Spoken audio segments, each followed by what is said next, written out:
waspada, jangan sampai mahasiswa kita dihasut. Saya tidak akan mundur menghadapi koruptor. Saya tidak akan mundur menghadapi koruptor. Saya ini siap mati untuk bangsa dan rakyat ini.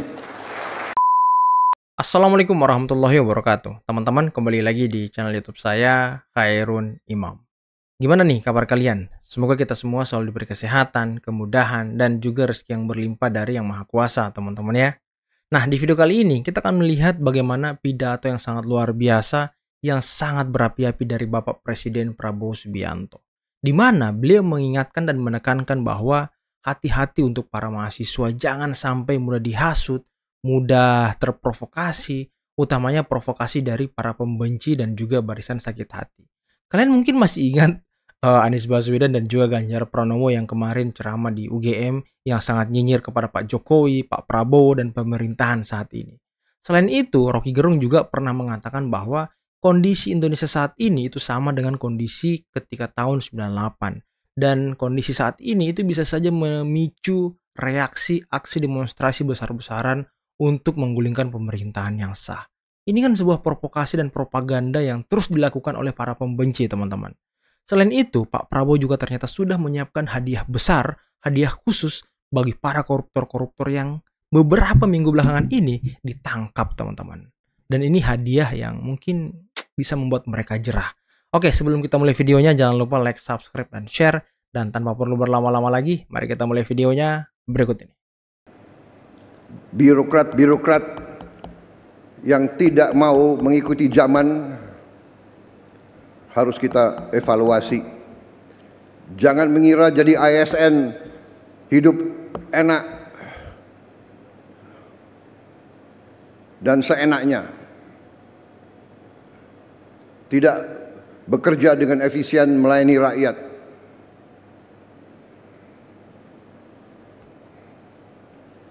Saya minta para menteri, para menko, coba kita pikirkan, kita rumuskan semua perbaikan sistem. Ya.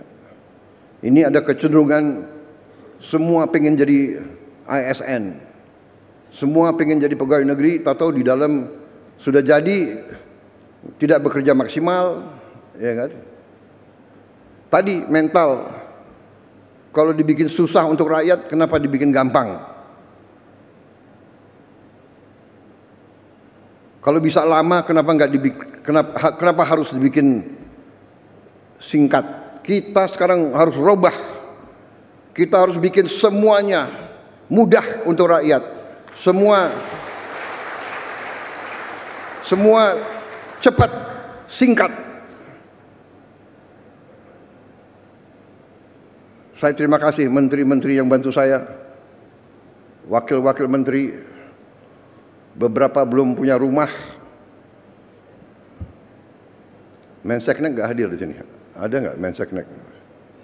Nggak. Ya nanti saya panggil ya.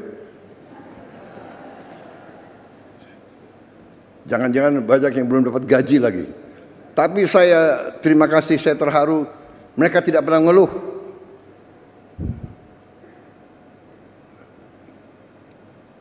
Rame ing gawe, sepi ing pamrih.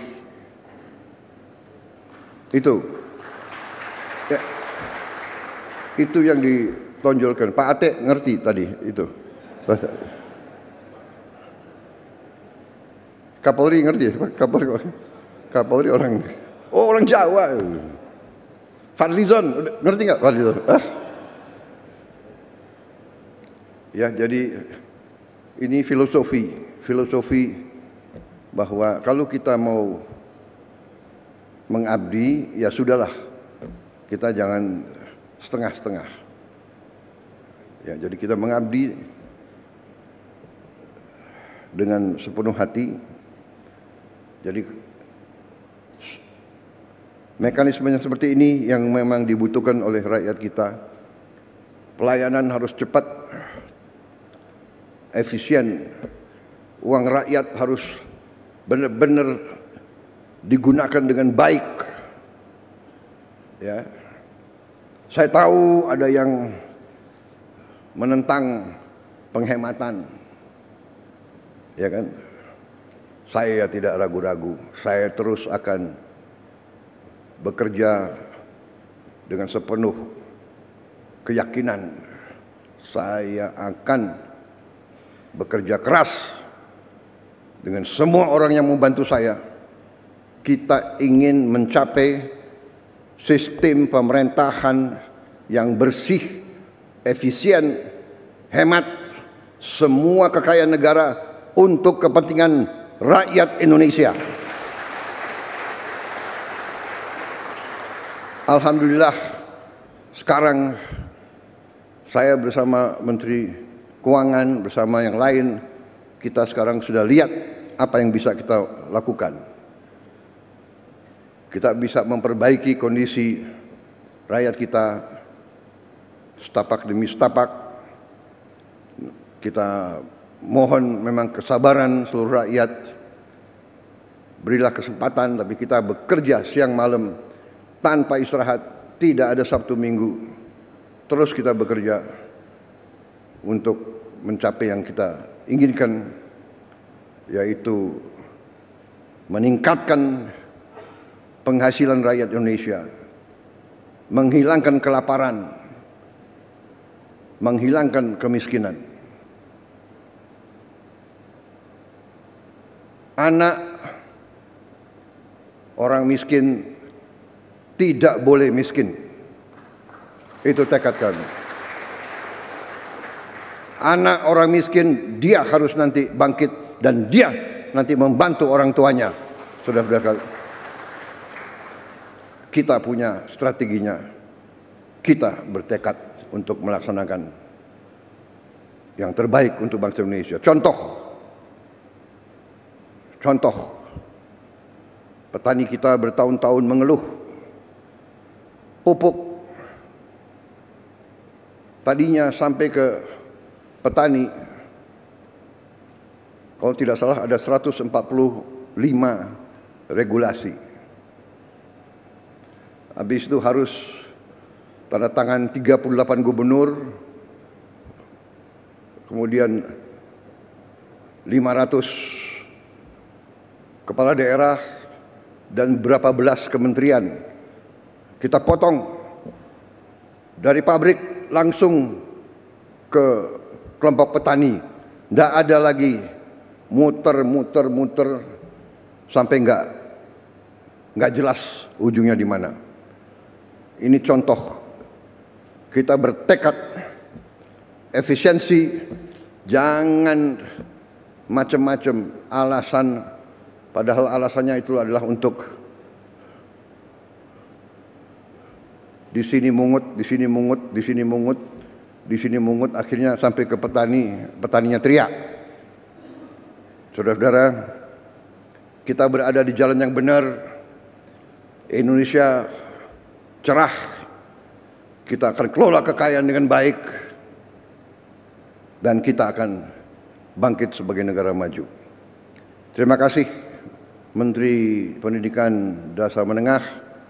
Selamat bekerja Menteri Pendidikan Tinggi, Sains dan Teknologi. Binalah kampus-kampus kita, ya, supaya benar-benar mengabdi kepada rakyat.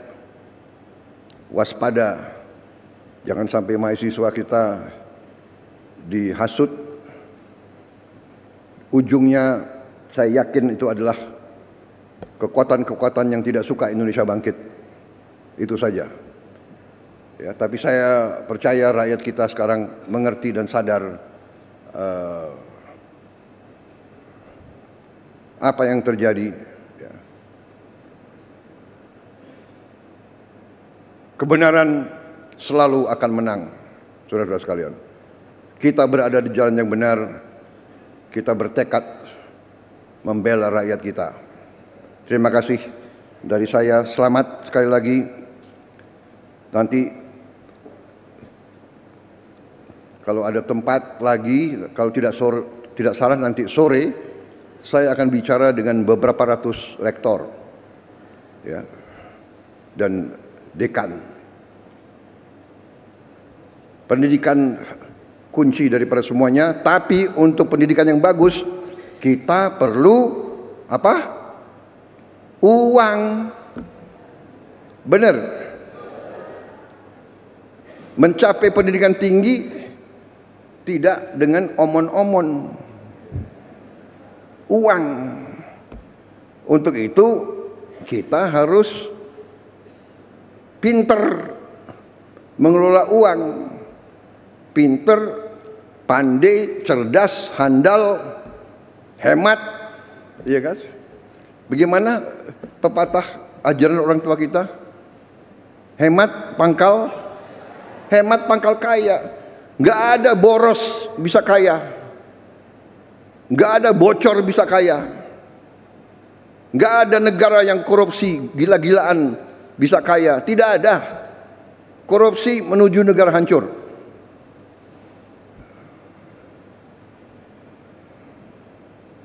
Saya tidak akan mundur menghadapi koruptor. Saya tidak akan mundur menghadapi koruptor.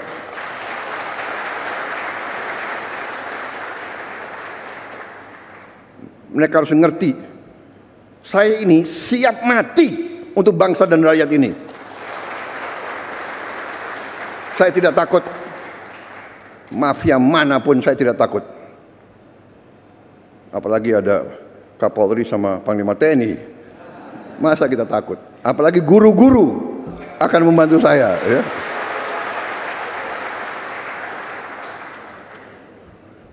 Saudara-saudara, koruptor-koruptor itulah yang buat guru-guru susah, dokter-dokter susah, perawat-perawat susah, petani susah.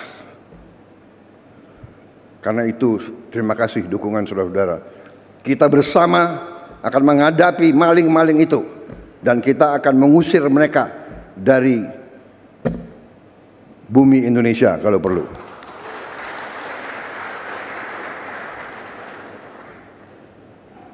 Saya nanti juga akan sisihkan dana, saya akan bikin penjara yang sangat, pokoknya sangat kokoh di suatu tempat yang terpencil, mereka nggak bisa keluar malam hari. Kita akan cari pulau, kalau mereka mau keluar biar ketemu sama hiu.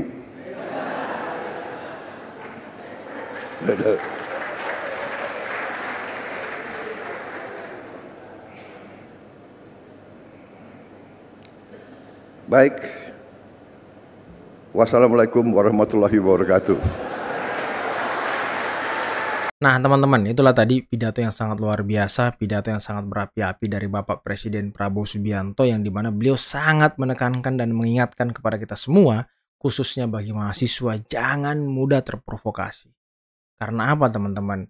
Negara kita akan mudah hancur dengan propaganda, dengan politik adu domba, divide et impera. Dan yang selalu menjadi peluncur itu adalah mahasiswa-mahasiswa, gerakan-gerakan rakyat, aksi demonstrasi, itulah yang mereka ciptakan. Sama seperti di tahun 98. Apalagi Rocky Gerung sudah mengatakan bahwa kondisi Indonesia saat ini itu sama dengan tahun 98. Ini kan sedikit bocoran-bocoran, kali aja ada antek asing yang ingin menunggangi demonstrasi di mahasiswa, seperti mungkin gerakan Indonesia Gelap Jilid 2 dan segala macam. Karena para pembenci, itu Roy Suryo, Refli Harun, dan kawan-kawan sudah menggunakan kaos Indonesia Gelap dengan berfoto bareng. Nah, ini yang harus kita hindari dan harus kita jaga teman-teman. Dan beliau sangat komitmen, Pak Prabowo sangat komitmen, sangat berani, tegas mengatakan saya siap mati untuk bangsa ini. Beliau tidak takut kepada mafia, koruptor-koruptor, beliau akan memberantas semuanya. Tidak ada yang bisa membuat Prabowo gentar demi rakyat. Apapun demi rakyat, Pak Prabowo akan melakukannya teman-teman. Adapun kritik-kritik dari para pembenci saat ini ya biarkanlah itu menjadi angin lalu, karena Pak Prabowo sangat fokus untuk bekerja, melakukan efisiensi, dan membuat anggaran itu langsung dirasakan oleh masyarakat. Tadi ada beberapa hal yang disampaikan oleh Pak Prabowo, utamanya termasuk dengan pendidikan, bagaimana beliau fokus dengan pendidikan, karena mahasiswa-mahasiswa ini ya kemarin mengatakan Pak Prabowo itu tidak fokus kepada pendidikan, tidak peduli dengan pendidikan. Ini kalian dengarkan pidato Pak Prabowo tadi. Beliau fokus dan concern kepada pendidikan Indonesia. Karena pembangunan sumber daya manusia itu sangat dibutuhkan untuk mencapai Indonesia Emas 2045. Dan ya, semoga kita doakan Pak Prabowo selalu sehat, selalu dijaga, selalu bisa membuat masyarakat bahagia, bangga dengan memiliki presiden seperti Pak Prabowo. Oke teman-teman, mungkin cukup sekian dulu video kali ini. Jangan lupa like, subscribe, dan share videonya. Akhir kata, billahi taufiq wal hidayah. Assalamualaikum warahmatullahi wabarakatuh.